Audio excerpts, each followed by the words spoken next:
यस कार्यक्रम वैज्ञानिक वन व्यवस्थापन उपभोक्ता राष्ट्रिय महासंघ नेपाल लुम्बिनी प्रदेश स्तरीय वन व्यवस्थापन उपभोक्ता बेला 2078 यस कार्यक्रमको अध्यक्षताको आसन ग्रहण गरिदिनु हुनको लागि वैज्ञानिक वन व्यवस्थापन उपभोक्ता राष्ट्रिय महासंघ नेपाल केन्द्रीय अध्यक्ष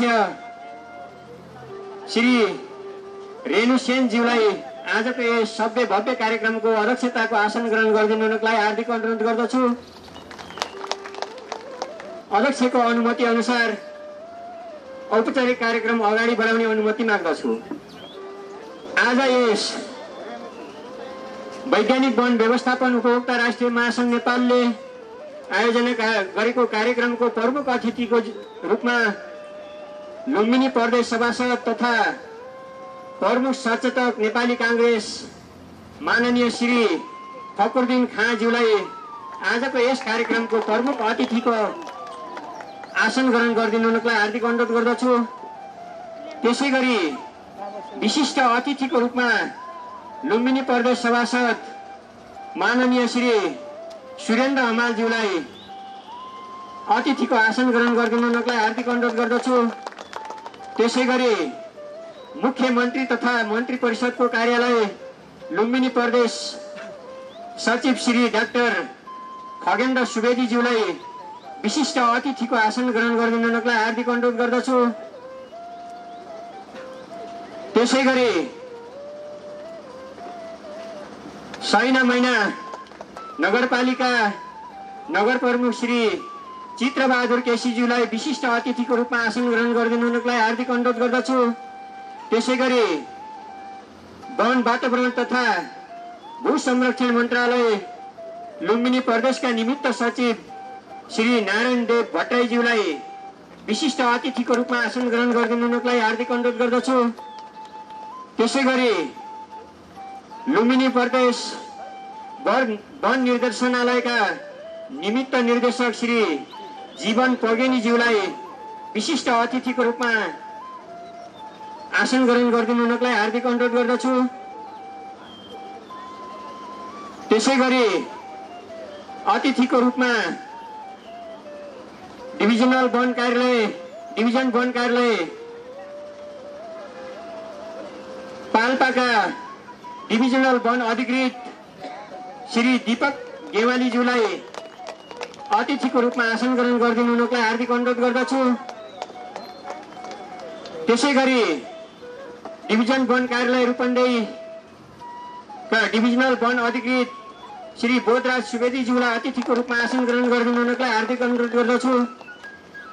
त्यसैगरी डिभिजन वन कार्यालय अर्घाखाँचीका डिभिजनल वन अधिकृत श्री ईश्वरी प्रसाद पौडेलज्यूलाई अतिथिको रूपमा आसन ग्रहण गरिदिनु हुनको लागि हार्दिक अनुरोध गर्दछु।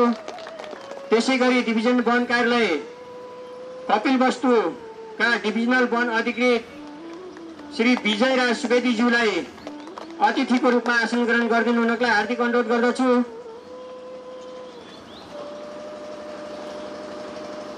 त्यसैगरी सैना मैना नगरपालिका वडा नम्बर 11 रूपन्देहीका वडा अध्यक्ष श्री सुनिल मरासिनीज्यूलाई अतिथिको रूपमा आसन ग्रहण गरिदिनु हुनको लागि हार्दिक अनुरोध गर्दछु। त्यसैगरी बबई गाउँपालिका वडा नम्बर 5 दाङका वडा अध्यक्ष श्री डम्बरबहादुर शिरीषज्यूलाई अतिथिको रूपमा आसन ग्रहण गरिदिनु हुनको लागि हार्दिक अनुरोध गर्दछु। त्यसैगरी कञ्चन गाउँपालिका वडा नम्बर 5 रूपन्देहीका वडा अध्यक्ष श्री कृष्ण प्रसाद अधिकारीज्यूलाई अतिथिको रूपमा आसन ग्रहण गरिदिनु हुनको लागि हार्दिक अनुरोध गर्दछु। यो कार्यक्रममा टेन्ट र साउन्ड सिस्टमलाई संयोजन गर्नुहुने राजापानी सामुदायिक वन रूपन्देहीका अध्यक्ष श्री लालबहादुर सेनज्यूलाई अतिथिको रूपमा आसन ग्रहण गरिदिनु हुनको लागि हार्दिक अनुरोध गर्दछु। श्री धनेश्वर नेउपानेज्यूलाई अतिथिको रूपमा आसन ग्रहण गरिदिनु हुनको लागि हार्दिक अनुरोध गर्दछु। त्यसैगरी सल्लाहकार खेमराज मरासिनीज्यूलाई अतिथिको रूपमा आसन ग्रहण गरिदिनु हुनको लागि हार्दिक अनुरोध गर्दछु।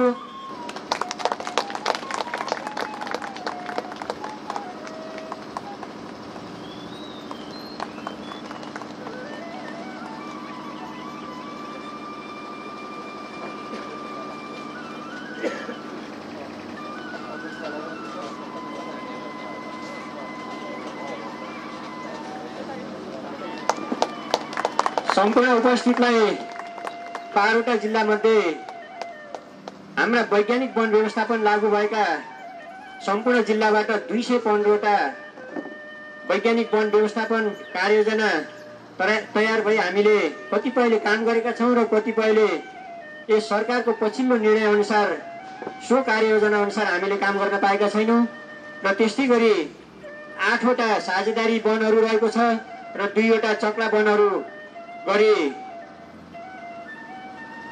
225वटा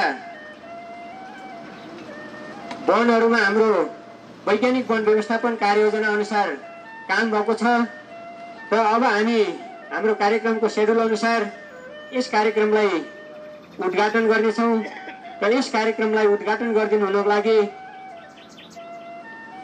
हाम्रा आयोजक साथीहरूले चाहिँ यसमा सहयोग पुर्याइदिनु होला। प्रमुख अतिथिज्यूबाट उहाँलाई सहयोग हाम्रा विशिष्ट अतिथिज्यू र यस कार्यक्रमका अध्यक्षज्यूबाट सहयोग गर्दै गमलामा बिरुवा रोपी पानी सिँचाइ गरी कार्यक्रमको उद्घाटन औपचारिक रूपमा उद्घाटन भएको गरिदिनु हुनको लागि हार्दिक अनुरोध गर्दछु।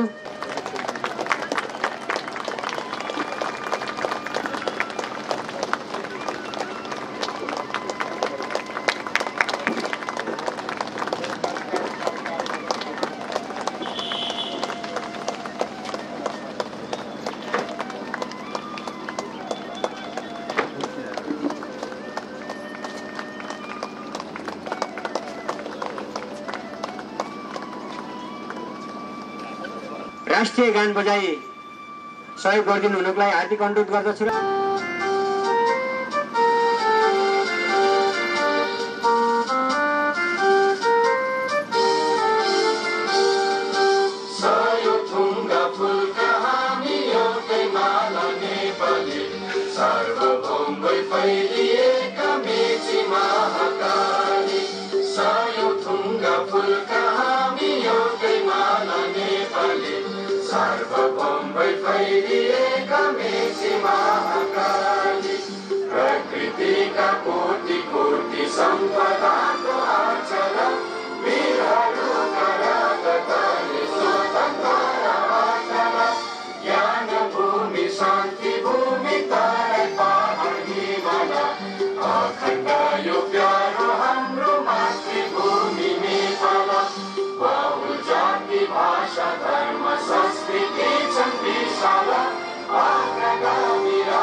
वैज्ञानिक वन व्यवस्थापन को कार्यविधि 2071 अनुसार नेपाल अधिराज्यभरि विभिन्न जिल्लाहरूमा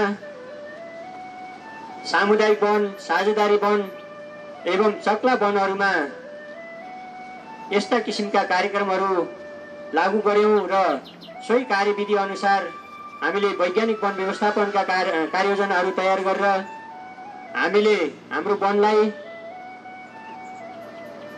8वटा खण्डमा विभाजित गरी 80 वर्षीय बाली चक्रको रूपमा काम गरेका थियौं र सो काम गर्दा हामीले 10 वर्ष कार्ययोजना तयार गरेर काम सुरु गरेका थियौं र यस किसिमले अगाडि बढेको कामलाई मिति 2077 2/15 गतेको मन्त्रीमण्डलको निर्णयबाट ठाडो आदेशमा जे जस्तो अवस्थामा काम भएको छ सोही अवस्थामा सम्पूर्ण वनका गतिविधिहरूलाई रोक्ने भनेर ठाडो आदेश भएको थियो र त्यही दिनदेखि हामी यस सङ्घर्षमा उत्रिएका छौँ। यस कार्यक्रमलाई अगाडि बढाउन चाहन्छु र आजको यस सभ्य र भव्य कार्यक्रमलाई स्वागत मन्तव्यबाट स्वागत गरिदिनु हुनको लागि वैज्ञानिक वन व्यवस्थापन उपभोक्ता राष्ट्रिय महासंघ नेपालका केन्द्रीय सहसचिव श्री कृष्ण केसीज्यूलाई हार्दिक अनुरोध गर्दछु। धन्यवाद। कार्यक्रम सञ्चालक वैज्ञानिक वन व्यवस्थापन उपभोक्ता राष्ट्रिय महासंघका सचिवज्यूलाई आज वैज्ञानिक वन व्यवस्थापन उपभोक्ता राष्ट्रिय महासङ्घ नेपालले आयोजना गरेको लुम्बिनी प्रदेश स्तरीय उपभोक्ता भेला कार्यक्रमका सभापतिज्यू, प्रमुख अतिथिज्यू, विशिष्ट अतिथिज्यू र अतिथिको ग्यासमा आसीन सम्पूर्ण अतिथिज्यूहरू र यो लुम्बिनी प्रदेश अन्तर्गत विभिन्न जिल्लाबाट वैज्ञानिक वन कार्ययोजना कार्यान्वयन भइरहेका सामुदायिक वनहरूबाट पाल्नुभएका सम्पूर्ण अध्यक्षज्यूहरू, प्रतिनिधिज्यूहरू र उपभोक्ताज्यूहरूमा वैज्ञानिक वन व्यवस्थापन उपभोक्ता राष्ट्रिय महासङ्घको तर्फबाट यहाँहरू सबैलाई हार्दिक स्वागत तथा अभिवादन गर्न चाहन्छु। र विशेष गरी नेपाल सरकारको मन्त्री परिषदको मिति 2077-2-15 गतेको निर्णय, मिति 2077-10-11 गतेको चाहिँ यो वैज्ञानिक वन व्यवस्थापन कार्यविधि 2071 खारेज गर्ने जुन निर्णय भयो र त्यो निर्णयले हामी सबै वैज्ञानिक वन व्यवस्थापन कार्ययोजना कार्यान्वयन भएका सामुदायिक वनहरूलाई ठुलो चुनौती, ठुलो अप्ठ्यारो र ठुलो सङ्कटमा पार्यो। र वास्तवमा हामीले यो वैज्ञानिक वन कार्ययोजना कार्यान्वयन गर्दै गर्दा विभिन्न जिल्लामा कुनै जिल्लामा चाहिँ हामीले राम्रोसँग काम गर्दै गयौँ र कुनै जिल्लामा चाहिँ भर्खरै चाहिँ कार्ययोजना तयारी भइरहेको थियो। सोही अवस्थामा चाहिँ हाम्रो यो कार्यविधि खारेज भइसकेपछि हामीलाई एकदमै चाहिँ अन्यल भयो र त्यसैका बावजुद हामीले विभिन्न चरणमा आन्दोलनका कार्यक्रमहरू गर्दै र अन्तमा चाहिँ हामीले यो राष्ट्रिय महासङ्घको चाहिँ गठन गऱ्यौँ र त्यही अनुरूप चाहिँ अहिले हामी यो प्रदेश स्तरीय भेला उपभोक्ता भेला कार्यक्रमको आयोजना गरेका छौँ।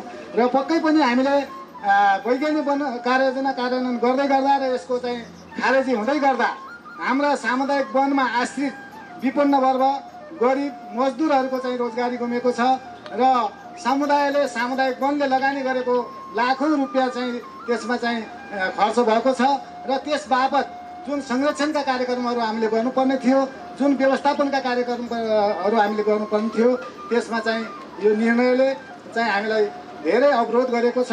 र हाम्रो मान्यता के छ भने नेपाल सरकारले गरेका यी निर्णयहरू तत्काल खारेज हुनुपर्छ र वैज्ञानिक वन कार्ययोजना अनुसार हामीले चाहिँ काम गर्न पाउनुपर्छ। अमूल्य कामका बावजुद पनि विभिन्न जिल्लाबाट र हाम्रो आमन्त्रणलाई स्वीकार गरेर यहाँ आइपुग्नु भएको छ। यसको लागि यहाँलाई धेरै धेरै धन्यवाद दिँदै यहाँहरू सबैलाई पुनः स्वागत गर्दै मेरो यो छोटो मन्तव्य, स्वागत मन्तव्य यहीँ अन्त्य गर्दछु। जय वन, जय संरक्षण। धन्यवाद। हाम्रो प्रमुख अतिथिज्यूबाट हाम्रो यस कार्यक्रममा आफ्ना भनाइहरू राखी दिनुहुनलाई हार्दिक अनुरोध गर्दछु। सर्वप्रथम यहाँहरूको कार्यक्रम भव्य र सभ्य रूपमा सफल होस्, हार्दिक शुभकामना व्यक्त गर्न चाहन्छु। हामीले पढ्दै गर्दा मैले आफ्नो पढाइको बेलाको मैले थोरै स्मरण गर्न चाहन्छु। पढ्दै गर्दा हामीले के पढ्थ्यौँ भने हरियो वन नेपालको धन। यो सबै विद्यार्थी जीवनबाट हामी जुन त्यो चरण पार गरेर आएका छौँ, हामी सबैले ती कुरा पढ्यौँ। वन चाहिँ नेपालको धन हो भन्ने कुरा। तर हामीले आर्थिक समृद्धिको कुरा, रूपान्तरणको कुरा, देशलाई अब अन्य नेपाल पनि साधन स्रोतले सम्पन्न भएको नाताले हङकङ, मकाउ जस्ता देशहरू यति तीव्र गतिमा समृद्ध हुन सक्छ भने नेपाल त जलस्रोतको रूपमा अत्यन्त धनी देश हो, नेपाल किन हुन सक्दैन भन्ने प्रसङ्गहरू बेला बेलामा उठिरहने गर्छ। र नेपालले बेच्ने के त अब नेपालसँग छ के भन्दाखेरि नेपाल केमा धनी छ त? पहिलो कुरा पर्यटन हो। लुम्बिनी र सगरमाथा जस्तो अन्तर्राष्ट्रिय रूपमा एउटा चिर परिचित पर्यटकीय गहना हामीसँग छ, बहुमूल्य गहना हामीसँग छ। दोस्रो जलस्रोत, तेस्रो वन। र यी सम्बन्धमा जुन वैज्ञानिक व्यवस्थापनका कुराहरू, वैज्ञानिक वन व्यवस्थापनका प्रसङ्गहरू अघि मैले यो हाम्रो शुभकामना मन्तव्यमा जुन व्यक्त गर्नुभयो, धेरै कुराहरू सुनियो। त्यस सम्बन्धमा अध्ययन गर्दै गर्दा कस्तो अनुभूति हुन्छ भने अहिले हामीले नेपाल सरकारको तथ्याङ्क हेर्छौँ भने, भन्सारबाट आयातित काठको तथ्याङ्क हामी हेर्छौँ भने त्यो डरलाग्दो अवस्था छ। तर यहाँ त एउटा के छ भने कुनै नयाँ कुराको शुभारम्भ गर्दै गर्दा कुनै नयाँ सोच लागू गर्दै गर्दा वनकै सन्दर्भमा मानौँ एउटा यस्तो स्वार्थ समूह छ, डलरको खेती गर्ने एनजिओ आइएनजिओ को यस्तो डरलाग्दो समूह छ कि होइन सारा प्रकृति बिग्रियो, सारा वन विनाश भयो, सारा चाहिँ नेपाल मरुभूमि भयो भन्ने एउटा त्यो तबकाको आवाज फेरि यति छिटो चाहिँ तीव्र गतिमा प्रसारण हुन्छ कि अब मान्छेको दिमागमा त्यही कुरा बस्न जान्छ। ल हो, उहाँले भनेको कुरा सही रहेछ। छापा उठाएर तपाईँले पेपर हेर्नुहुन्छ भने न्युजमा छ्यापछ्याप्ती त्यही सञ्चार माध्यमले सबै छाएको हुन्छ। के भयो भन्दाखेरि त फारलाइनको सारा वन फडानी सुरु भयो। तर त्यसको त्यो गहिराई के कति कारणले भएको हो? एउटा सुतिराखेको मान्छेलाई, बिस्तरामा सुतिराखेको मान्छेलाई फोटो खिचेर सञ्चार माध्यमले यो मान्छे मर्यो भनेर भन्यो भने त्यसको प्रमाणीकरण गर्न बहुत गाह्रो हुन्छ। सुतेको मान्छे र मरेको मान्छे एउटै सरह हुन्छ। हो, त्यस्तै अहिले समस्या हामीले भोगिराखेका छौँ। यो वनमा पनि त्यस्तै भइराखेको छ। एउटा डरलाग्दो समूह छ, राम्रो काम गर्न खोजे कि आक्रमण हुन्छ र त्यो समूहबाट बच्नका निमित्त अब ठोस रूपमा नीतिगत निर्णय गरेर अब सरकारहरू अघि बढ्न सक्नु पर्दछ। हरेक कुराका दुईटा पाटाहरू हुन्छन्, सकारात्मक र नकारात्मक। अब अहिले निजगढ अन्तर्राष्ट्रिय विमानस्थलको प्रसङ्ग सुन्यौँ हामीले। विमानस्थल बनाउने कुरा त आयो, तर त्यो अब रुखै नकाटी त कसरी विमानस्थल बन्छ? रुखको माथि त पक्कै पनि बन्दैन। त्यसैले अब कति काटेर के गर्ने? विकाससँग त अलिकति थोरै विनाश त हुन्छ नि, तर त्यसलाई फेरि हामीले रुखहरू रोपेर वा चाहिँ त्यो क्षतिपूर्तिलाई फेरि भरपाई हुने गरी हामीले कामहरू गरेर त्यसलाई फेरि पूर्ति गर्न सक्छौँ।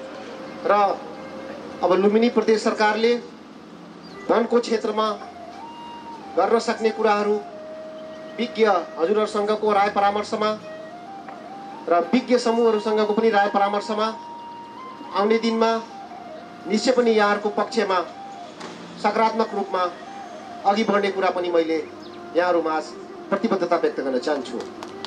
र 12वटै जिल्लाबाट यहाँ आउनु भएको छ र म भगवान गौतम बुद्धको पवित्र भूमि लुम्बिनीबाट प्रतिनिधित्व गर्छु र यहाँसम्म आइसकेपछि, यो फायर लाइनसम्म आइसकेपछि हजुरहरूले यो 22 किलोमिटरको डिस्टेन्समा रहेको लुम्बिनीको दर्शन गर्न चाहिँ नभुल्नुहोला, किनभने यहाँहरूको त्यहाँसम्मको चाहिँ दर्शन गर्ने जुन यात्रा तय हुन्छ त्यसले त्यहाँको स्थानीय पर्यटनमा एउटा ढुङ्गा भए, एउटा इँटा भए पनि त्यसले थप्नेछ।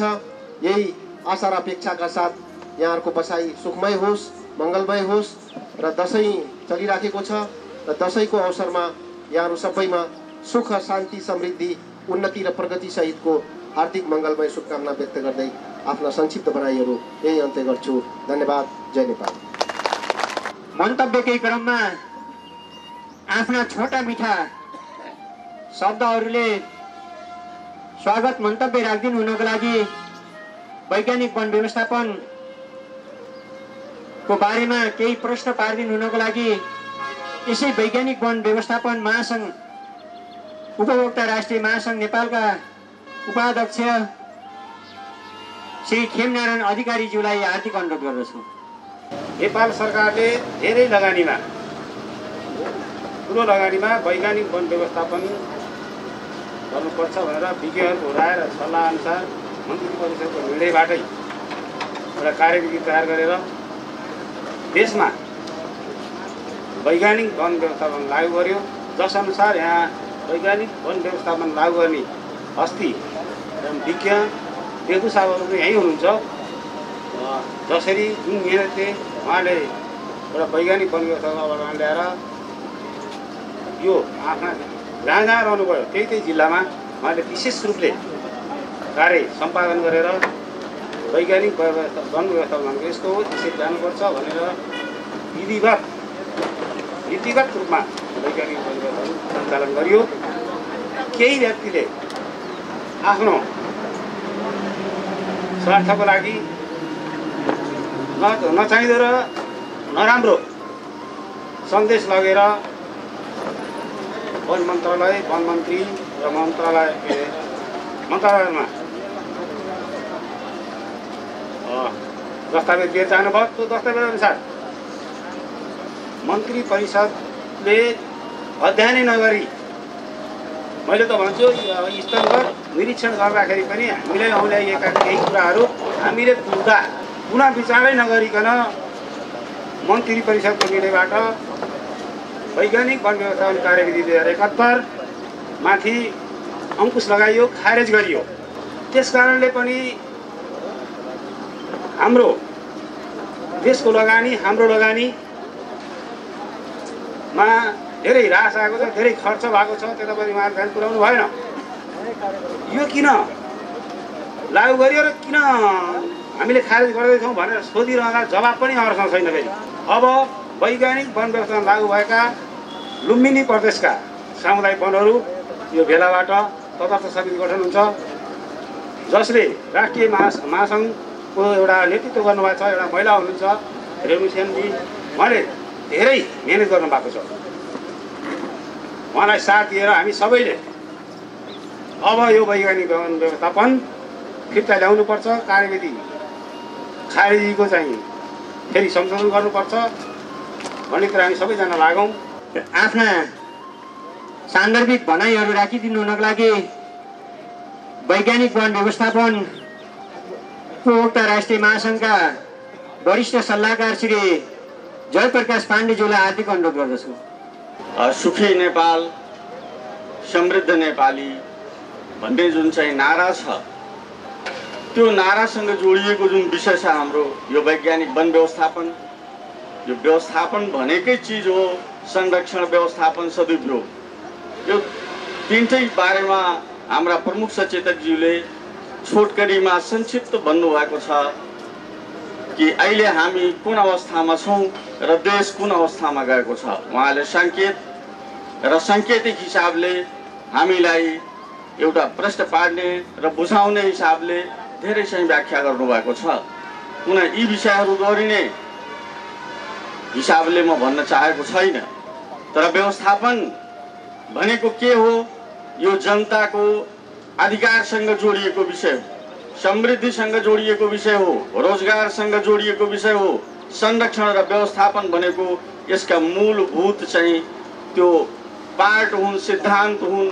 यो पनि एउटा उत्पादनमुखी, संरक्षणमुखी र त्यो सदुपयोग हुने वातावरण, यो तीनटै चिजको चाहिँ यसले सम्बोधन गर्छ। तपाईको उत्पादन पनि हुन्छ, त्यसले दिगो पनि गराउँछ, आपूर्ति पनि हुन्छ, तपाईको प्राकृतिक स्रोतको विनाश पनि हुँदैन। अर्को सदुपयोग गर्न मान्छे सहज रूपमा पाउँछ, त्यसपछि उसको संरक्षण र व्यवस्थापन हुन्छ। जो हाम्रो लक्ष्य हो कि वनको चाहिँ संरक्षण पनि हुनुपर्छ, व्यवस्थापन पनि हुनुपर्छ र सदुपयोग पनि हुनुपर्छ। र आम जनमानसमा अहिले जुन चाहिँ हामी वैज्ञानिक वन व्यवस्थापनले एउटा उपलब्धि हासिल गरेको थियो विगत 10 वर्षमा, त्यो 10 वर्षको उपलब्धिलाई 1 वर्षमा जुन चाहिँ किसिमले यसलाई धक्का दिएको छ कि नेपालमा मात्रै होइन, यसको चाहिँ विश्व समुदायमा पनि प्रभाव परेको छ कि व्यवस्थापन पद्धति, विज्ञान सम्बद्ध चिजहरूलाई यहाँका नबुझ्ने केही मान्छे, केही तत्त्वहरू, केही सङ्गठनहरूले जुन तरिकाले अभियोग लगाउनुभयो अथवा यसलाई रोक्ने प्रयास गर्नुभयो, त्यसको बारेमा यो वैज्ञानिक वन व्यवस्थापन जुन हाम्रो उपभोक्ता राष्ट्रिय महासङ्घ छ, यो चाहिँ विगत कई वर्षदेखि उद्घोष गरेर अगाडि बढिसकेको छ। तसर्थ म यहाँहरूलाई निवेदन गर्न चाहन्छु कि अहिले हाम्रो संख्या, अहिले हाम्रो उपस्थिति देशभरिमा जुन चाहिँ काम रोकिएको छ, त्यसमा हामी करोडौं करोड चाहिँ उपभोक्ताहरूको संलग्नता र सहभागितामा व्यवस्थापन गर्ने एउटा उत्कृष्ट जुन पद्धति हो विज्ञान सम्बद्ध, त्यसलाई रोक्ने जुन दुष्प्रयास गरिएको छ, त्यसको चाहिँ प्रतिकार गर्नको लागि साथीहरू अगाडि बढ्नुपर्छ। र यो एउटा चुनौतीपूर्ण स्थिति हो। यो चुनौतीपूर्ण स्थितिमा यहाँहरूको उपभोक्ता, यहाँहरूको नैतिक कर्तव्य, यहाँहरूको जुन रोजगारी सँग जोडिएको विषय छ, उत्पादनसँग जोडिएको विषय छ र आपूर्तिसँग जोडिएको विषय छ, यी सब विषयहरूलाई चुनौतीपूर्णले देशलाई समृद्ध र सुखी बनाउनको निम्ति सामुदायिक वनको देशमा बहुत ठुलो भूमिका र योगदान छ। यो 5 नम्बर प्रदेशले देशभरिमा वनको व्यवस्थापनको पद्धतिको बारेमा एउटा जुन उद्घोष गरेको थियो, यो 10 वर्षको जुन हाम्रो सिकाइ छ, अभ्यास छ, प्र्याक्टिस छ, यसलाई नै धरापमा पार्ने जुन दुष्प्रयास गरिएको छ, यसको चाहिँ खण्डन गरी अविलम्ब फेरि पुनः यही 5 नम्बर प्रदेशबाट हामी वैज्ञानिक वन व्यवस्थापनको जुन अभियान छ, जुन शुभारम्भ छ, जुन चाहिँ निरन्तरता हुन्थ्यो, त्यो निरन्तरता पाउनको लागि म पुनः वन मन्त्रीज्यूबाट अनुरोध गर्दै र उहाँबाट अपेक्षा राख्दै म आफ्नो यही 2 शब्द अन्त गर्छु। हस्त, धन्यवाद, नमस्कार। सम्पूर्ण उपभोक्ताहरूको तर्फबाट सम्बोधन गर्दै आफ्ना छोटा मिठा शब्दहरू राखिदिनु हुनको लागि श्री डम्बर बहादुर श्रीज्यूलाई हार्दिक अनुरोध गर्दछु। वैज्ञानिक वन व्यवस्थापन नेपाल राज्यभरि कम्तीमा 750 सामुदायिक वनभन्दा बढीमा हामीले अहिले वैज्ञानिक वन व्यवस्थापन सञ्चालनमा रहेको कुरा तपाईँको बिचमा अवगत गराउन चाहन्छु। र हामीले तमाम सामुदायिक वनहरू प्रस्तावित सामुदायिक वन, वैज्ञानिक प्रस्तावित सामुदायिक वनका लागि एकदम चरम रूपमा अगाडि बढिरहँदा हाम्रो वैज्ञानिक वन व्यवस्थापन 2071 खारेजी भइसके पश्चात हामी यो आन्दोलनको मोर्चामा उपस्थित भएका छौँ। यो आन्दोलन यत्तिकै सकिनेवाला छैन, किनभने हामीले सुरुवाती गरेका छौँ। जबसम्म हामीले आन्दोलनबाट प्राप्त हामी गर्दैनौँ तबसम्म हामी आम समुदाय, आज हामी समूहका पदाधिकारी मात्रै यहाँ उपस्थित भएका छौँ।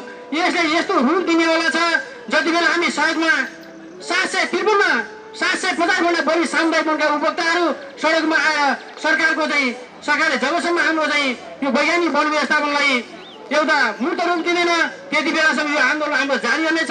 यत्तिकैमा सकिनेवाला छैन भनेर म सामुदायिक वनका पदाधिकारीहरूलाई यो सन्देश यो भेलाबाट त्यो सामुदायिक वनसम्म र आम उपभोक्ताका बिचमा ल्याउनुहुनेछ भन्ने मैले अपेक्षा गरेको छु।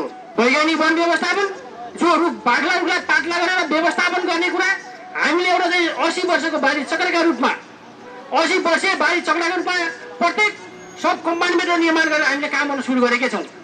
त्यसलाई हामीले 80 वर्गको रनिङ खेतीका रूपमा हामीले चाहिँ त्यसलाई चाहिँ निर्वाह गरेका छौँ। त्यस्तो खालको हामीले कार्ययोजना निर्माण गरेका छौँ।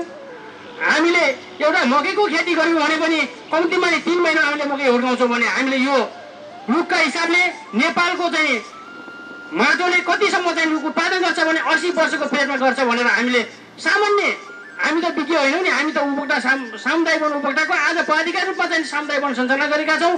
हामीले त्यहाँ देखेका छौँ विगतमा भएको चाहिँ खुल्ला डाँडाहरू आज आएर हरियो वन भइसकेको छ। हामीले आज 10-15 वर्षकै भित्रमा हामीले चाहिँ हेरेका रुखहरू आज चाहिँ 25-30 इन्ची गोलाइ भइसकेका छन्। 80 वर्षको अन्तरमा त्यो 50-60 इन्ची भन्दा बढी गोलाइ रुख भइसकेको हुनेछ। त्यति बेला हामीले पर्याप्त मात्रामा काठ उत्पादन लिइसकेका हुनेछौँ। जतिखेर कि हामीले अहिलेका चाहिँ बुढा रुखलाई हटाएर नयाँ रुखबाट हामीले चाहिँ व्यवस्थापन सकिसकेका हुनेछौँ। त्यस्तो कुरालाई ठिक होइन भने विज्ञानलाई फेल गर्नका लागि जुन चाहिँ वैज्ञानिक वन व्यवस्थापन 2071 खारेजी भएको छ त्यसलाई पुनर्बहाली गर्नका लागि नेपाल अधिराज्यबाट हामीले सुरुवात गरिसकेका छौँ। वक्ताहरूले भनिसक्नु भएको छ उद्गम स्थलका रूपमा लुम्बिनी प्रदेशले सुरु गरेको छ। त्यो आज हामी लुम्बिनी प्रदेशको कमिटी पनि यसबाट गठन गर्नेछौँ। त्यो कमिटीले चाहिँ 12 जिल्लामा चाहिँ कमिटी निर्माण गर्नेछ र स्थानीय तहहरूमा पनि यसको चाहिँ कमिटी विस्तार गर्नेछ र यसलाई एक मूर्त रूपमा चाहिँ अगाडि बढाउनको लागि सबैले सङ्कल्प गरेर अगाडि बढाउनेछ भन्ने पूर्ण आशा राखेको छु। वैज्ञानिक वन व्यवस्थापन उपभोक्ता महासङ्घ नेपालका सल्लाहकार हेमनाथ पौडेलज्यूलाई हार्दिक अनुरोध गर्दछु। वास्तवमा समृद्धिको लागि वन भनेर हामीले जुन एउटा स्लोगनको रूपमा हामीले चाहिँ आत्मसात गरेर यस वैज्ञानिक वन व्यवस्थापनको कार्यक्रम हामीले चाहिँ सुरुवात गऱ्यौँ। यसमा हामीले सुरुवात गर्दै गर्दा हामी धेरै उत्साहित थियौँ। 2068-69 सालको कुरा हो। त्यतिखेर यो वैज्ञानिक वन व्यवस्थापनको अवधारणा तिलौराकोट साझेदारी वन र नवजागृति सामुदायिक वनको गड्डीहवा भन्ने एउटा कपिलवस्तुमा उदीयमान सामुदायिक वनको रूपमा थियो। त्यति बेला म तत्कालीन अध्यक्षको रूपमा कार्यरत थिएँ।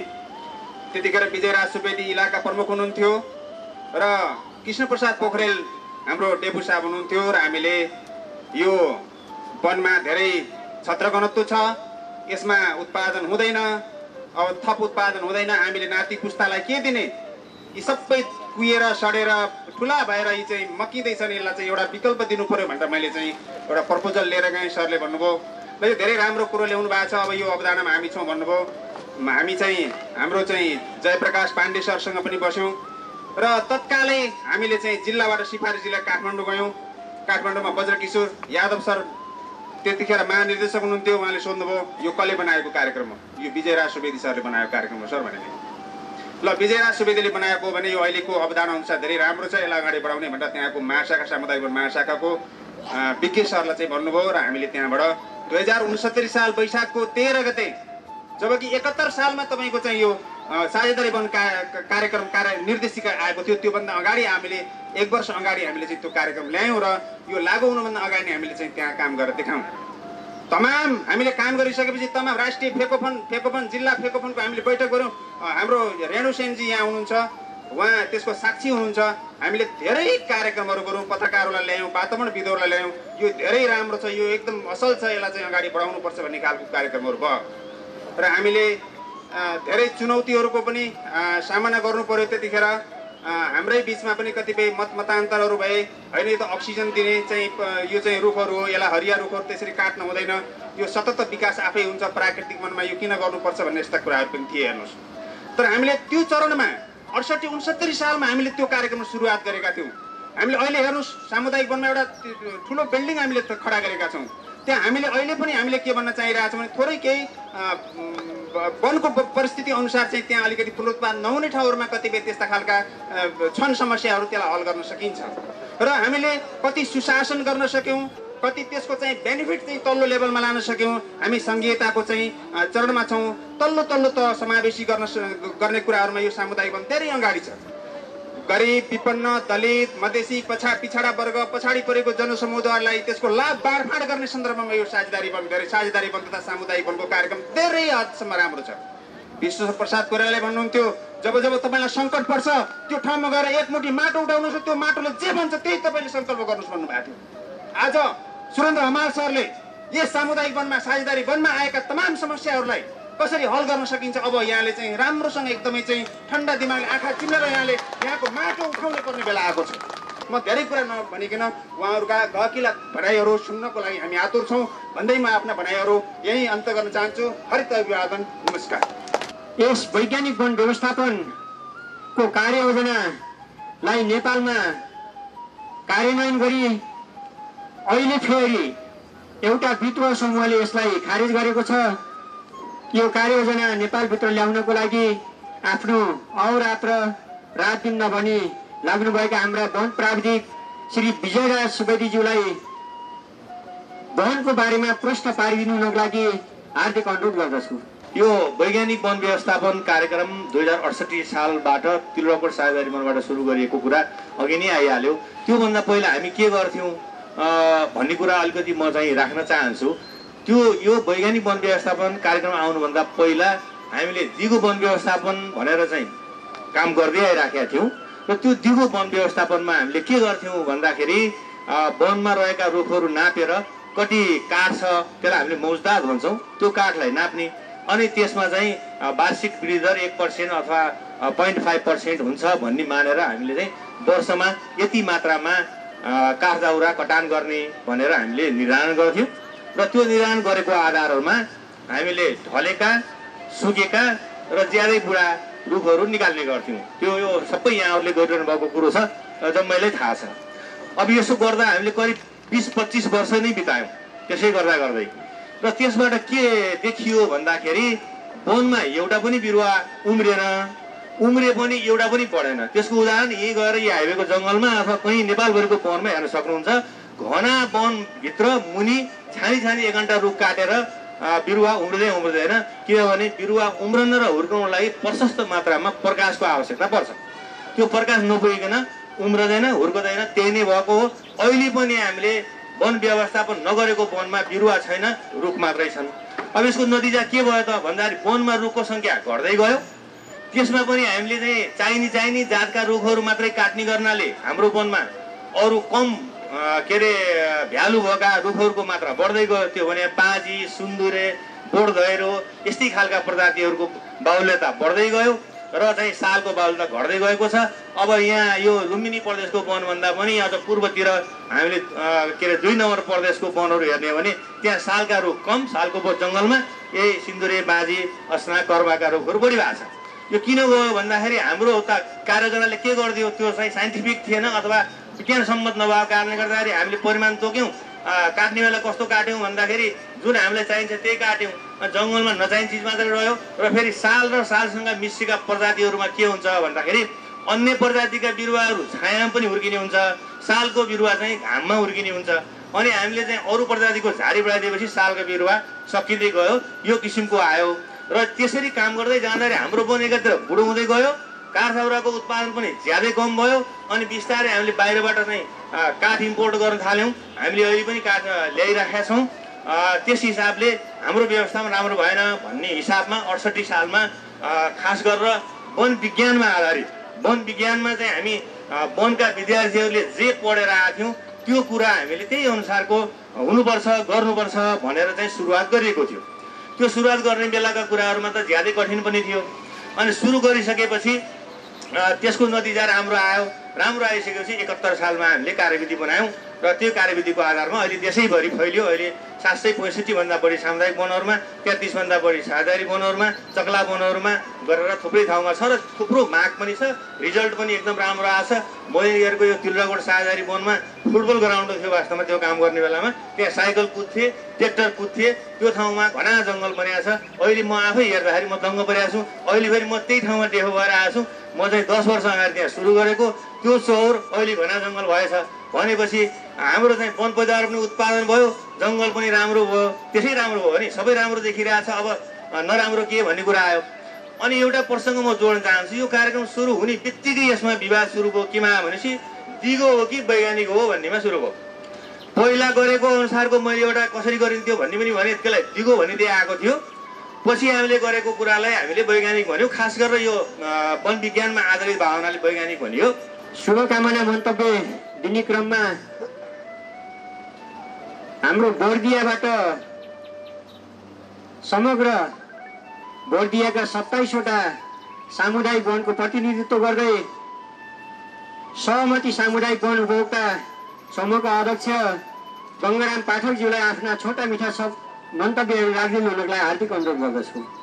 हामी वैज्ञानिक वन व्यवस्थापन उपभोक्ता समूहमा रहेका अध्यक्ष लगायत उपभोक्ताहरूको तर्फबाट भन्नुपर्दा वैज्ञानिक वन आफैमा विज्ञानसँग आधारित एउटा विज्ञान जहिले पनि सत्य हुन्छ भन्ने कुरा त्यसैले आधारित गर्दछ। र हाम्रा वैज्ञानिक वन कार्ययोजना 2071 लागू भइसकेपछि पहिलोपटक मेरो आफ्नो सहमति सामुदायिक वन उपभोक्ता 12 बर्दिया 1 को विषयमा कुरा गर्नुपर्दा कटान मुसान भएर घाटगद्दीमा रहेका हजारौं क्युफिट काठहरू आज कुहिएर काम नलाग्ने अवस्था हुन गइरहेका छन्। यस्तै देशभरिको तथ्याङ्क त मलाई स्पष्ट रूपमा थाहा छैन। देशभरिको तथ्याङ्क लिने हो भने हाम्रा सम्पूर्ण वैज्ञानिक वनबाट कटान भएका काठहरूलाई सही सदुपयोग गर्न सक्ने हो भने राज्यले आफ्नो विकास निर्माणमा ठुलो कसरत गर्नु पर्ला जस्तो लाग्दैन।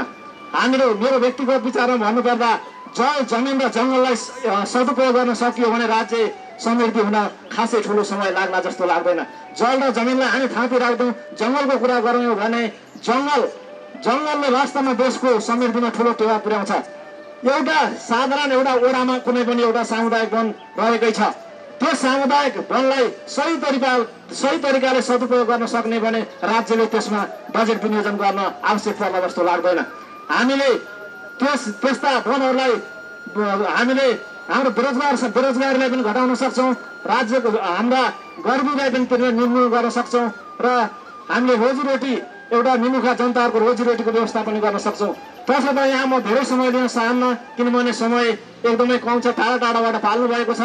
यसैले यो वैज्ञानिक वनलाई जति सक्दो चाँडो हामीले यसलाई यो राज्यको भूमूल्य नीतिमा होइन। मेरो एउटा व्यक्तिगत भनाइ के छ भने राज्य परिवर्तन हुँदैन र व्यक्ति परिवर्तन हुँदैन, राज्यको नीति परिवर्तन नहोस् भन्ने म आफ्नो व्यक्तिगत धारणा पेश गर्न चाहन्छु। किनभने नीति राज्यले जुनसुकै सरकार भए पनि नीति यथार्थ रूपमा नीति लिनुपर्छ, जसले गर्दा सरकारमा यस्ता वैज्ञानिक वन जस्ता चिजहरूले उपभोक्ताहरूले यस्तो दुःख कष्ट गर्न नपरोस्। तसर्थ अब भोलि मात्र अब हाम्रो लुम्बिनी प्रदेशका वन मन्त्रीको रूपमा नियुक्त हुँदै हुनुहुन्छ मान्यज्यू हाम्रो ड्यासमा आसन हुनुहुन्छ। यस विषयमा उहाँले पक्कै पनि आफ्नो मन्त्री परिषदमा कुनै एउटा योजना ल्याउनु हुनेछ र यहाँ भन्ने म आशा राख्दै छिटोभन्दा छिटो वैज्ञानिक वन व्यवस्थापनलाई लागू गरियोस् भन्दै यहाँ अब रुख रोपौँ, वातावरण पर्यावरणलाई टेवा पुर्याउँ भन्दै बिदा चाहन्छु। हस्त धन्यवाद, नमस्कार। वन वातावरण तथा भू संरक्षण मन्त्रालय लुम्बिनी प्रदेशका निमित्त सचिव श्री नारायण देव भट्टराईज्यूलाई हार्दिक अनुरोध गर्दछु। आज जसरी तपाईँहरूको यो वैज्ञानिक वन सम्बन्धी छलफल गर्नको लागि भेला आयोजना गरेर भेला हुनुभएको छ, त्यस्तै गरी आजभन्दा 30 वर्ष अगाडि म रेन्जर हुँदाखेरि 50-51 सालमा सामुदायिक वन उपभोक्ता महासङ्घ गठन गर्दा हामी रेन्जपोस्ट स्तरीय जिल्ला स्तरीय यस्तै गरी हिँडेका थियौँ। हामी आफै नै त्यो फेकोफोनको कार्यकर्ता जस्तो भएर रेन्जर हुँदा गरेका थियौँ। हाम्रो पनि योगदान छ त्यसमा चाहिँ। तर हामी सरकारी सेवामा भयौँ, गैर सरकारी संस्थामा आबद्ध भएनौँ, न्युरोडमा गएर ठुल्ठुला भाषण गरेनौँ, विदेश गएनौँ। त्यसको कारणले हाम्रो योगदान छैन भन्ने होइन। देशभरिका धेरै रेन्जरहरू, धेरै अधिकृतहरूको योगदान छ फेकोफोन गठन गर्दाखेरि चाहिँ। किन गठन गरियो त्यतिखेर भन्दा 5 वर्षको लागि मात्रै सामुदायिक वन हस्तान्तरण हुने परिपाटी थियो त्यतिखेर। अहिले पनि छ, अहिले त 10 वर्ष पनि गरियो। उपभोक्ताहरूले मेहनत गरेर संरक्षण गर्ने, तर 5 वर्षपछि फेरि सरकारले फिर्ता लियो भने के हुन्छ, यसको लागि आवाज त उठाउनु पर्छ भनेर एकदम पवित्र उद्देश्यले गठन गरिएको थियो। यो कसैको विरुद्ध, कसैको समर्थन त्यस्तो थिएन। विशुद्ध उपभोक्ताहरूको हितमा चाहिँ गठन गरिएको थियो। र आज के भइरहेको छ, के गरिरहनु भएको छ पदाधिकारीज्यूहरूले, हामी सबै त्यसको जानकार नै छौँ। त्यस्तै गरी तपाईँहरू यो अहिले वैज्ञानिक वनको लागि जसरी टाढाबाट जम्मा हुनु भएको छ, भेला हुनु भएको छ, मेहनत गर्नु भएको छ, त्यस्तै गरी अरूले औँला उठाउने ठाउँ नहोस्। तपाईँहरूमा सधैँभरि अहिले जसरी सत्यको पक्षमा हुनुहुन्छ, न्यायको पक्षमा हुनुहुन्छ, इमान्दारीको पक्षमा हुनुहुन्छ, मेहनतको पक्षमा हुनुहुन्छ, त्यसको लागि हाम्रो यो प्रदेश स्तरीय वन मन्त्रालय अभिभावकत्व तपाईँहरूलाई ग्रहण गर्न चाहिँ तयार छ, सधैँ सहयोग गर्न तयार छ। तपाईँहरूका कुराहरू हामी सधैँ सुन्नेछौँ र तपाईँहरूको समस्या, तपाईँहरूले गरेको मेहनतको लागि चाहिँ हाम्रो प्रदेशमा चाहिँ अहिले भर्खरै संसदमा वन विधेयकको रूपमा पेश भएको छ। त्यसको लागि हाम्रो दीपक गेवाली सर, विजय सर, ईश्वरी सर, बोधराज सुवेदी सर लगायत धेरै अरू सरहरूले पनि गर्नुभएको छ। उहाँहरूको विशेष योगदान रहेको छ। शब्दमै वैज्ञानिक वन नबने पनि वैज्ञानिक वन व्यवस्थापनमा हामीले गरेका सम्पूर्ण चाहिँ काम क्रियाकलापहरू सुचारू रूपमा हुने गरी त्यो वन विधेयक पेश भइसकेको छ र छिटै नै त्यो चाहिँ वन विधेयक पास हुन्छ। र अब अहिले वन व्यवस्थापन महाशाखा प्रमुखको हैसियतले यसको चाहिँ नियमावली बनाउनु पर्ने छ। तपाईँहरूसँग मैले सार्वजनिक रूपमा प्रतिबद्धता गर्न चाहन्छु। महाशाखा प्रमुखको हैसियतले ढिलोमा 3 महिना, छिटोमा 1.5 महिनाभित्र यसको ड्राफ्ट तयार हुनेछ र चाहिँ तपाईँहरूले सम्पूर्ण चाहिँ यो वैज्ञानिक वन पद्धतिमा आधारित सम्पूर्ण चाहिँ कार्ययोजनाहरू लागू गर्न पाउनुहुनेछ। त्यसको लागि यहाँहरूसँग पनि निरन्तर रूपमा चाहिँ डायलग गर्ने, एउटा औपचारिक रूपमा चाहिँ यो राज्यको तर्फबाट भनौँ, प्रदेश सरकारको तर्फबाट तपाईँहरूलाई प्रतिबद्धता जाहेर गर्छु। 2 महिनामा नभए 1 महिनामा तपाईँहरूलाई पनि राखेर नियमित रूपमा छलफल गरिनेछ। अब के समस्या हो त आएको, महिनामै समाधान हुन्छ। राज्य र जनता दुईतिर फाट्ने होइन। हामीलाई विदेशीहरूले डलर खुवाएर हामीलाई चाहिँ त्यस्तै सिकाएका छन्। हुन त मैले पनि विदेशीहरूको संस्थामा काम गर्ने मौका पाएँ, थाहा पाएँ। मैले त्यही गरेर थाहा भयो त्यहाँको कुरा के रहेछ भन्ने कुरा। राज्य र जनताहरूलाई चाहिँ फटाउने र चाहिँ 2-4 पैसाको लोभमा हामीलाई बिगाउने, त्यो गरिसकेपछि हाम्रो देश लिस्ट डेभलप सधैँभरि गरिबको मुनि रहिरहन्छ। त्यो गरेपछि उहाँहरूले 2-4 पैसा दिइरहनुहुन्छ, हामी खुसी भइरहन्छौँ, हामीले जय जयकार गर्छौँ र हाम्रो देश सधैँभरि गरिब भइरहन्छ। र तपाईँहरू हामी मिलेर गर्ने हो। केही कमी कमजोरी छ भने सधैँ निरन्तर रूपमा डायलगमा रहनेछौँ र केही मेरो भनाइमा कमी कमजोरी रहेको भए सेवा प्रार्थी छु। र तपाईँहरू सबैलाई देशमा बस्नुभएका पदाधिकारीज्यूहरू, हाम्रो अति नै विशिष्ट डिएफ साहबहरू, तपाईँहरू यसका पदाधिकारीज्यूहरू, यसको लागि परेर भेला गर्ने आयोजकज्यूहरू, तपाईँहरू सबैप्रति सम्मान प्रकट गर्दै तपाईँहरूसँग यो मन्त्रालय निरन्तर रूपमा सधैँ सँगै काम गर्नेछ भन्ने प्रतिबद्धता व्यक्त गर्दै मेरो भनाइ यही अन्त गर्छु। हस्, धन्यवाद, नमस्कार। मुख्यमन्त्री तथा मन्त्री परिषदको कार्यालय लुम्बिनी प्रदेशका सचिव श्री डाक्टर खगेन्द्र सुवेदीज्यूलाई आफ्ना सान्दर्भिक गहकिला मन्तव्यहरू राखिदिनु हुनको लागि हार्दिक अनुरोध गर्दछु। म त सर्वप्रथम यहाँहरू सबैलाई शुभकामना व्यक्त गर्दछु। जे अभियानमा लाग्नुपर्छ तपाईँहरूलाई शुभकामना छ। शुभकामना चाहिँ त्यस पछाडि अहिले हामी जुन श्वास लिइरहेका छौँ, तपाईँहरू वनमै खेलिरहनु भएको वन विज्ञानका साथीहरू यहाँ हुनुहुन्छ। मैले बिचको धार पक्ने भएँ। श्वास लिइरहेका छौँ, यो श्वास चाहिँ त्यही वनबाट आएको छ। हामी नसुध्रिकन, हाम्रो नियत नसुध्रिकन कसले के गरौँ भन्दा पनि, म चाहिँ मनोविज्ञानको पनि विद्यार्थी भएको हुनाले कसले के गरौँ भन्दा पनि के गर्नको लागि के गर्दैछ भन्ने कुरा इम्पोर्टेन्ट हुन्छ। पृष्ठभूमिमा उसले लुकाएको कुरा के छ यो कुरा इम्पोर्टेन्ट छ। यहाँहरूको जुन विरोध छ यसलाई विरोध भन्दा पनि जुन अभियानमा लागिराख्नु भएको छ त्यसको ठोस कुरामा हामीमा काहीँ मतान्तर भएको हुनसक्छ। यो कुरालाई हामीले आपसी रूपमा वास्तवमा अहिले साथीहरूले एकदम राम्रोसँग चाहिँ त्यसको प्रस्तुति गर्नुभयो।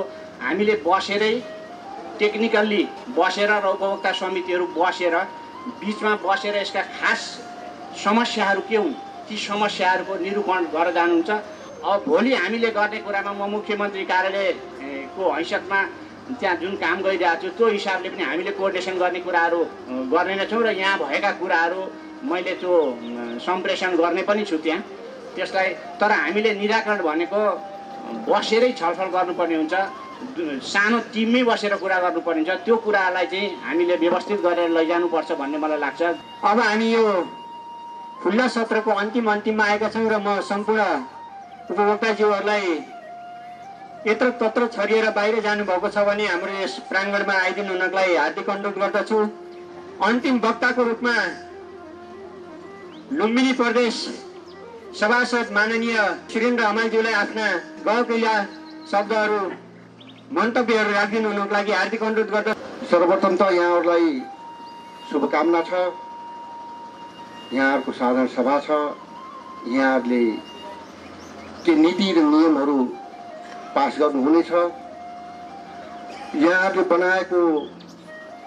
पास गर्नुभएको नीति र नियमले भोलिको सरकारलाई काम गर्नमा केही सहजता प्रदान गर्नेछ र यहाँहरूले बनाउनु भएको नीति र नियमलाई सरकारले सहज रूपमा लिनेछ र त्यो नीति र नियमले यो वन क्षेत्रबाट हामी नेपाली जनताको जीवनस्तर कसरी उकास्न सकिन्छ त्यो जीवनस्तर उकास्नको लागि पनि यहाँहरूले सोच बनाउनु पर्छ जस्तो मलाई लाग्दछ। मित्रहरू, हाम्रो प्रमुख सदस्यज्यूले पनि भनेर गइसक्नु भएको छ कि अहिले आजको यस कार्यक्रममा उपस्थित म सुरेन्द्र हमालको मन्त्रीको लिस्टमा छ र विशेष गरेर वन मन्त्रीको कुरा उहाँले सम्बोधन गर्नुभएको छ। त्यो कुरा के हुन्छ भने राजनीतिमा सबै कुराको सम्भावना हुन्छ, असम्भव भन्ने कुरो केही पनि हुँदैन। र अहिले यो जुन वन व्यवस्थापन उपभोक्ता राष्ट्रिय महासङ्घको जुन कार्यक्रम छ र एउटा वैज्ञानिक वनको कुरा जुन वास्तवमा जुन उठिरहेको छ यो मैले के विज्ञ मित्रहरूबाट केही कुराहरू सुन्दा, पूर्वोत्तर मित्रहरूले बोल्नुभएको कुराहरू सुन्दा यो 80 वर्षको एउटा साइकल जुन उहाँहरूले बनाउनु भएको छ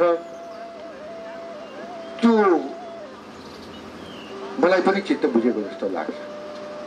उदाहरणको रूपमा उहाँले एउटा बाख्राको उदाहरण दिनुभएको थियो। हो, म पनि यहाँहरूलाई ब्रोइलर कुखुराको पनि त्यही उदाहरण सँगसँगै भन्छु। एउटा ब्रोइलर कुखुरा पाल्दा 48 दिनभन्दा बेसी यदि ब्रोइलर कुखुरा पालियो भने त्यो ब्रोइलर कुखुरा जसले पाल्छ उसलाई नोक्सान हुन जान्छ भन्ने कुरा विभिन्न ठाउँहरूमा त्यो कुखुरा पालनका साथीहरूले पनि भन्नुभएको छ। त्यसकारणले हामीले पनि त्यो वैज्ञानिक कुराहरूलाई हामीले पनि आत्मसात गर्नुपर्छ। तर हामी साथीहरू के छ भने हामी इमान्दार पनि हुनुपर्छ। हामी वैज्ञानिक भन्छौँ, विज्ञानसम्मत हुनु पनि पर्छ। हामीले धेरै कुराहरू गर्छौँ। हामीले स्मार्ट सिटीका कुराहरू गर्यौँ। हामीले अहिलेको जुन नगरपालिकाहरू छ विभिन्न ठाउँहरूमा अहिले पनि कतिपय यस्ता नगरपालिकाहरू छन् जुन नगरपालिकाको स्तर गाउँपालिकाहरूभन्दा पनि बेहतर छ। त्यहाँ 1 मिटर पनि कालो पत्रे सडकहरू छैन, तर पनि हामीले बनायौँ। हिजोको गाउँ विकास समितिलाई हामीले नगरपालिकामा गाभ्यौँ र हामीले बनाउँदै हामीले निर्वाचनको क्रममा जाँदा हामीले स्मार्ट सहरको कुरा गर्यौँ। अहिले त मेगा सिटीको पनि कुरा आइरहेको छ। त्यसकारणले नाम मात्रै परिवर्तन गरेर हुँदैन, त्यसको परिणाम पनि देखिन सक्नुपर्छ। यहाँहरूले बनाउनु भएको 80 वर्षको जुन साइकल छ त्यो एकदमै सराहनीय छ, तर त्यसको परिणाम के हुँदैछ त्यसले हामीलाई, हाम्रो नेपाली जनतालाई र हाम्रो मुलुकलाई त्यसले के दिइरहेको छ भन्ने कुरो महत्त्वपूर्ण हुन्छ। त्यसकारणले त्यो कुरालाई हामीले इमान्दारिताको साथ छातीमा हात राखेर, अहिले पूर्वोक्ता मित्रले पनि भन्नुभयो, यो नेपाल आमाको माटोलाई छातीमा राखेर हामीले निर्णय गर्न सक्नुपर्छ। नेपाल आमाको माटोलाई निधारमा राखेर हामीले काम गर्न सक्नुपर्छ। अनि मात्र यो मुलुकको विकास हुन्छ। हामी सबै नेपाली हामी समृद्ध पनि हुन्छौँ र खुसी पनि हुन्छौँ। त्यसकारणले अब हामीले काम गर्ने भनेको इमान्दारीको साथ हामीले काम गर्नुपर्छ। मित्रहरू, यहाँहरूलाई थाहा छ, मेरो व्यक्तिगत कुरा गर्दा म हिजो खेलकुदको क्षेत्रबाट आएको व्यक्ति हुँ। खेलकुदको क्षेत्रमा मैले 1984 मैले ओलम्पिकसम्मको यात्रा तय गरेँ। खेलकुदको नियम त्यो भित्र बस्ने पक्ष विपक्ष दुईटैले मान्नुपर्ने हुन्छ। त्यसमा एकजना रेफरी हुन्छ, जुन रेफरीले इमान्दारी साथ त्यो पक्ष विपक्षले गरेको कमी र कमजोरीहरूलाई औल्याउँछ र फुटबलको खेलमा येलो कार्ड देखाउँदै रेड कार्डसम्म पनि देखाउँछ।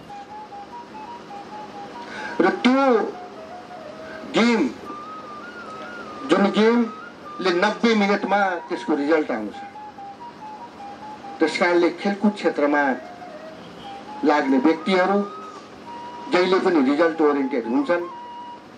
म पनि चाहन्छु त्यसको परिणाम आउनुपर्छ, देखिनु पनि पर्छ। भनेको समयमा यदि त्यो परिणाम देखिएन, त्यसको रिजल्ट आएन भने त्यहाँ अवश्य पनि बेइमानी हुन्छ र बेइमानी भएको छ भन्ने कुरा हामीले सम्झिनुपर्छ। त्यसकारणले अब हामी भोलिको दिनमा हामीले काम गर्दै गर्दा अब रिजल्ट कसरी आउँछ त्यो कुरातिर हामीले आफूलाई अग्रसर बढाउनु पर्छ। र अब कार्यविधिका कुराहरू पनि जुन वैज्ञानिक वन व्यवस्थापन उपभोक्ता समितिले को हितमा बनेको जुन कार्यविधि थियो, त्यो कार्यविधिका कुराहरू पनि उपभोक्ता मित्रहरूले उठाएर जानुभएको छ। त्यो कार्यविधिमा के कुराहरू छ ती कुराहरूलाई पनि हामीले बसेर, हाम्रा विज्ञ साथीहरूसँग बसेर हामीले त्यसलाई अध्ययन गर्नेछौँ। र जहाँ जनताको, जहाँ राष्ट्रको यदि कुरा छ त्यो विषयमा हामीले अवश्य पनि त्यहाँ भएका गाँठाहरूलाई हामीले फुकाउने प्रयत्न अवश्य गर्नेछौँ भन्ने प्रतिबद्धता यहाँहरू बीच गर्दै दीपावली लगायत छठ पर्वको सम्पूर्ण मित्रहरूमा शुभकामना दिँदै म आफ्नो सानो मन्तव्य अन्त गर्न चाहन्छु। धन्यवाद। जय नेपाल। खुल्ला सत्र कार्यक्रमको अन्तिममा आएका छौँ र अब हामी धेरै कुरा नगरिकन हाम्रो यस आजको बेलाबाट प्रदेश महासङ्घ गठन गर्ने जस्तो गम्भीर कुराको सङ्घारमा आएका छौँ हामी। र यस प्रदेश महासङ्घ गठन गर्ने कुरामा हामी सबै सुझबुझका साथ, गम्भीरताका साथ यसलाई हामीले टुङ्ग्याउने छौँ। खुल्ला सत्रको कार्यक्रमलाई आफ्ना मन्तव्यसहित समापन गरिदिनु हुनको लागि र म पनि यस खुल्ला सत्र कार्यक्रम चलाउँदै गर्दा कतिपय कुराहरू त्रुटि भयो होलान्, कतिपय कुराहरू साथीहरूलाई सम्बोधन गर्न सकिएन होला। टाढा टाढाबाट साथीहरूलाई बोलाइयो। ती कुराहरूमा हामी आयोजकको तर्फबाट पनि धेरै कुराहरू कमी कमजोरी भयो होलान्। ती सबै कुराहरूलाई हामी एउटा वनको संरक्षणको लागि र उपभोक्ताको हक हितको लागि चाहिँ आन्दोलन गर्ने सहकर्मीको रूपमा माफ गरिदिनु हुनेछ भन्दै आजको यो खुल्ला सत्र कार्यक्रमबाट हाम्रो यस वैज्ञानिक वन व्यवस्थापन उपभोक्ता राष्ट्रिय महासङ्घका अध्यक्ष रेणु शाहज्यूबाट समापन भएको घोषणा गरी खुल्ला सत्रलाई चाहिँ अगाडि बढाउने कुराको प्रतिबद्धता सहित म पनि यसबाट ओझेल पर्न चाहन्छु। वैज्ञानिक वन व्यवस्थापन उपभोक्ता राष्ट्रिय महासङ्घ नेपाल प्रदेश नम्बर 5 मा भेला भइरहेको आजको यस भेलाको प्रमुख अतिथिज्यू, विशिष्ट अतिथिज्यूहरू, पत्रकार महोदय र हामीलाई यस वैज्ञानिक वन व्यवस्थापन उपभोक्ता महासङ्घलाई स्वागत गर्नको लागि ज्ञानपुञ्ज बोर्डिङ स्कुलबाट उपस्थित हुनुभएका साना भाइ बहिनीहरू र यस लुम्बिनी प्रदेशको 12 वटा जिल्लाबाट आफ्नो कामलाई व्यवस्था गरी यहाँसम्म यो वैज्ञानिक वन व्यवस्थापनलाई सफल पार्नुपर्छ भन्ने उद्देश्यका साथ उपस्थित हुनुभएका सम्पूर्ण हाम्रा सामुदायिक वनका प्रतिनिधिज्यूहरू र अन्य उपस्थित सबैमा म मेरो आफ्नो व्यक्तिगत तर्फबाट र वैज्ञानिक वन व्यवस्थापन उपभोक्ता राष्ट्रिय महासङ्घको तर्फबाट यही भित्रितै गरेको दीपावलीको शुभकामना दिँदै वैज्ञानिक वन व्यवस्थापन भनेको के हो, यसले के फाइदा हुन्छ, के कति कार्यहरू भइरहेको छ भन्ने विषयमा हाम्रा वन विज्ञ लगायत सल्लाहकार ज्यूहरूले धेरै कुराहरू प्रश्नाइसक्नु भएको छ। त्यसैले गर्दा यसमा म आफ्नो मन्तव्यहरूमा धेरै कुराहरू नराख्दै हामीले भनेको एउटा बुझ्नुपर्ने वनको नीति बनाउने भनेको प्राविधिकको काम हो, हाम्रो होइन। कस्तो खालको नीति बनाउने हो, त्यो नीतिलाई कसरी कार्यान्वयन गर्ने उहाँहरूले सहयोग गर्नुपर्छ। मात्र हामीले वैज्ञानिक वन व्यवस्थापन गर्दाखेरि त्यो ठाउँमा हामीले व्यवस्थापन गरेको ठाउँमा राम्रो छ कि छैन, त्यहाँ पुनरुत्पादन भएको छ कि छैन र कटान गरेको काठबाट हाम्रो उपभोक्ताहरूले सहज रूपमा आपूर्ति गर्न पाउनु भएको छ कि छैन र त्यहाँ नियमित या अनियमित भएको छ, तिनी कुराहरूलाई हामीले ख्याल गर्नुपर्छ। यो नीति नियमका कुराहरू हामी सबै जान्ने हो भने हामीलाई वन प्राविधिकको आवश्यकता नै हुँदैन। त्यसैले गर्दा हाम्रो वनमा व्यवस्थापन गर्दाखेरि वनमा गरेको ठाउँमा हाम्रो व्यवस्थापन कस्तो खालको भएको छ भन्ने कुराहरू हामीले त्यहाँनिर ध्यान दिनुपर्ने मैले देख्छु। हामीले भनेको हाम्रो नीति र नियम बसेर केही कुराहरूमा बाजिएको छ भने हामी छलफल गर्ने हो, त्यसलाई कसरी सुधारेर लैजाने, त्यो कस्तो खालको नीति बनाउनु पर्छ भन्ने हाम्रो वन विज्ञहरूले गर्नुपर्छ। हामी भनेको मात्र एउटा जङ्गलमा हामीले गरेको ठाउँमा के कस्तो भइरहेछ त्यो हेर्ने हो, पुनरुत्पादन भएको छ कि छैन, हामीले नै पुनरुत्पादन भएको छ कि छैन भन्ने, हामीले नै नीति हेर्ने, हामीले नै वन ऐन हेर्ने हो भने हाम्रा वन विज्ञबाट PhD गरेका हाम्रा वन विज्ञ डाक्टरहरूको काम के त? त्यसैले गर्दा म आजको यो भेलालाई हाम्रा जति कुराहरू उठेका छन्, जति चाहिँ समस्याहरू उठेका छन्, यसलाई चाहिँ हाम्रो वन विज्ञ लगायत हाम्रा माननीयज्यूहरूले ध्यान दिनुहुनेछ र यसलाई हाम्रो उपभोक्ताको मागहरूलाई मध्यनजर गर्दै छिटोभन्दा छिटो आवश्यकता परिपूर्ति गर्नुहुनेछ भन्दै आजको यो खुला सत्र समापन गर्दै खुला सत्रलाई समापन भएको जानकारी गराउन चाहन्छु।